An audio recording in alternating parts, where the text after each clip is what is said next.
우리나라 고유종이지만 서구에서는 크리스마스 트리로 잘 알려져 있는데요. 이런 야생식물 씨앗 수만 점이 지하 터널에 영구 보존되고 있습니다.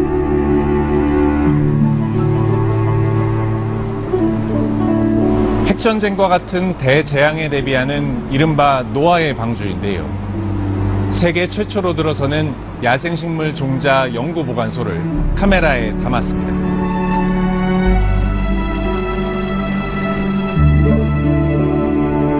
백두대간 줄기가 남북으로 이어지는 경상북도 봉화군. 굽이굽이 산자락을 따라 해발 600m 고지에 오르며 동그란 버섯 모양의 시설물이 눈에 들어옵니다. 이곳은 식물의 종자를 영구 보관하는 종자 저장고. 종자 운반용 전동 차량을 따라 종자 저장고 내부로 들어가 봤습니다. 경사로를 따라 한참을 내려가면 대형 콘크리트 터널이 나옵니다. 지상으로부터 40m 깊이. 식물 종자를 안전하게 보관할 수 있고 일정한 온도도 확보할 수 있는 곳입니다.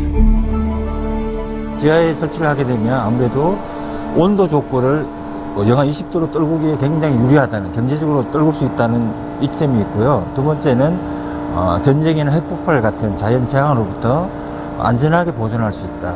그러니까 저장 안정성을 확보할 수 있다는 장점이 있습니다. 봉화 종자 저장고는 산비탈을 파고 들어간 길이 120m의 터널 형태입니다. 콘크리트 벽 두께는 60cm, 진도 7의 지진을 견딜 수 있습니다. 주 터널 옆으로 종자를 저장하기 위한 냉동고가 줄지어 설치돼 있습니다. 평소에는 전기로 냉동 보관이 이루어집니다.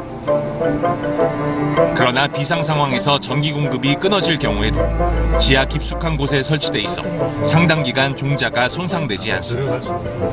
영하 20도 조건에서 한 5일 정도, 길게는 한 보름 정도 복구 시간만 주어진다면 충분히 복구를 할 수가 있습니다. 종자 저장성 크게 떨어지지 않습니다. 종자가 보관되는 냉동고 안의 온도는 영하 20도. 들어가려면 반드시 방한복을 착용해야 합니다. 안에 어느 정도가 추운가요? 네, 바로 들어가면은 뛰쳐나오고 싶을 정도로 춥습니다.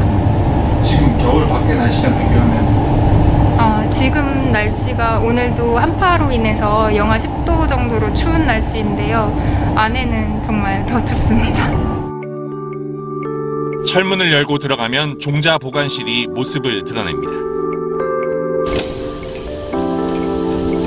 지난해 종자 보관소가 들어선 이후 최초로 외부에 공개되는 곳입니다. 식물 종자는 유리병으로 밀봉돼 도서관 서가처럼 생긴 보관대에 위치 정보와 함께 보관됩니다. 가정용 냉장고의 냉동실과 비슷한 온도지만 설이나 성에는 끼지 않습니다. 습도 5% 이하의 건조한 상태가 유지되기 때문입니다.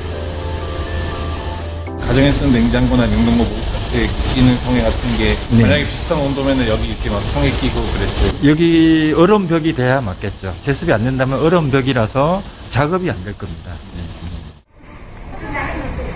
낮은 습도 탓에 체감 온도는 실제 기온보다 훨씬 낮습니다. 이 때문에 사람이 내부에 머물 수 있는 시간은 10분으로 제한되어 있습니다. 10분 정도 있다 나왔는데 어떠신가요, 작업하다가? 네, 어지럽고 약간 흥미한 기분을 느낄 때가 있고요. 판단력도 막 흐려져서 이쪽에 넣어야 될 트레이를 저쪽에 넣을 때도 있고, 그래서 재작업을 해야 될 경우도 있습니다. 실제로 혼자 들어가서 상당히 위험할 수도 있겠네요. 네, 그래서 항상 2인 1조로 작업하고 있습니다.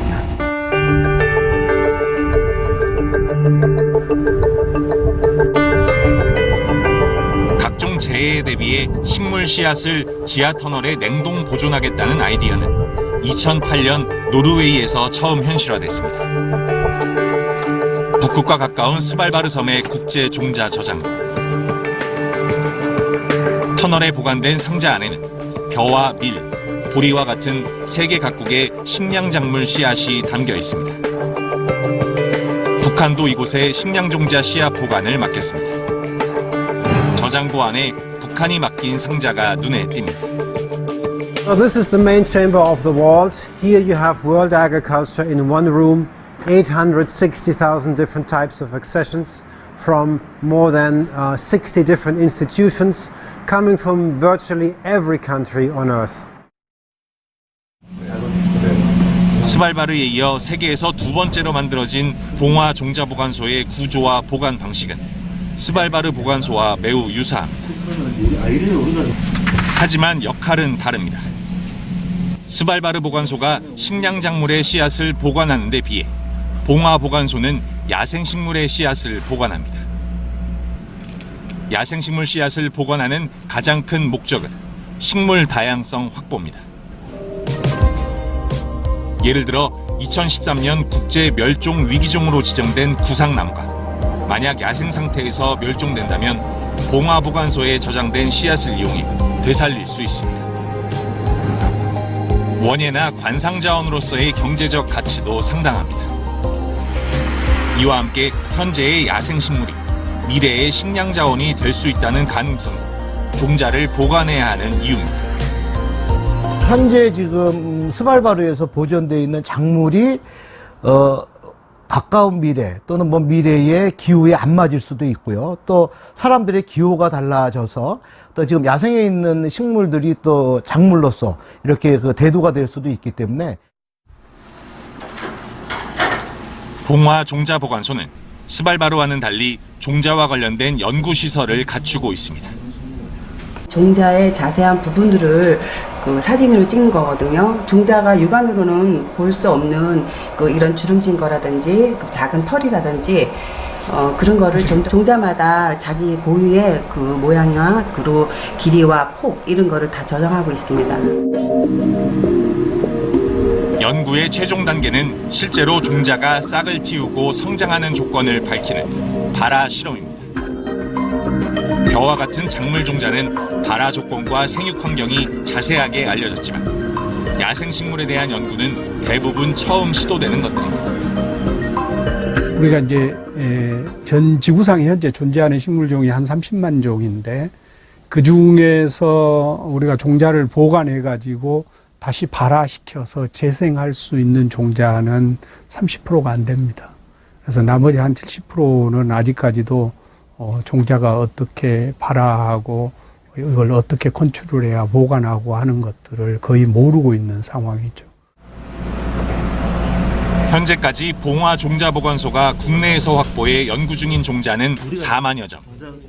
올해부터는 해외 종자 보관이 본격 시작됩니다. 상담은 아니고 우리 종자 전쟁이라는 말이 나올 만큼 각국이 종자 보호와 소유권 관리에 신경을 쓰고 있는 상황에서 해외 기탁은 어떤 방식으로 이루어질까? 해당 국가에서 가방 형태로 보내온 종자는 그대로 냉동 창고에 보관되고 보관에 드는 비용은 종자 보관소가 전부 부담합니다. 보관된 종자의 소유권과 인출권은 기탁한 기관과 국가에서 갖습니다. 기탁 자원들이 잘 안전 보존된 후에는 협약 국가가 반출을 원하지 않는 경우에는 절대로 반출되지 않고요. 언제든지 협약 국가가 원하는 때 반출될 수 있도록 되어 있습니다. 원칙적으로 종자 보관소는 경제적 이익이나 대가 없이 생물 다양성 보존을 목적으로 운영하는 것입니다. 하지만 산업적인 효과도 기대할 수 있습니다. 종자 기탁을 통해 해외 기관과 협력 관계가 구축되면 공동 연구를 통해 우회적으로 자원을 확보할 수 있습니다. 유전 자원들을 그 원산지 국가에서 캐오거나 문익돈 선생님처럼 어디에 담아오거나 이런 것들이 사실상 불가능한 시대가 되었기 때문에 여러 가지 공동 연구나 또 서로 필요한 것들을 주고받는 협약들을 통해서 우회적으로 자원을 확보하는 것이 장기적으로는 크게 도움이 될 것이라고 생각하고 있습니다. 봉화 종자보관소는 오는 7월 정식 운영에 맞춰 아시아 10개 나라로부터 종자를 기탁받아 공동 연구를 하기로 협의 중입니다.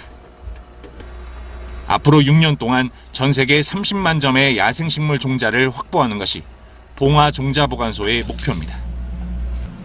해외 기탁을 늘리려면 운영의 신뢰도를 높여야 합니다.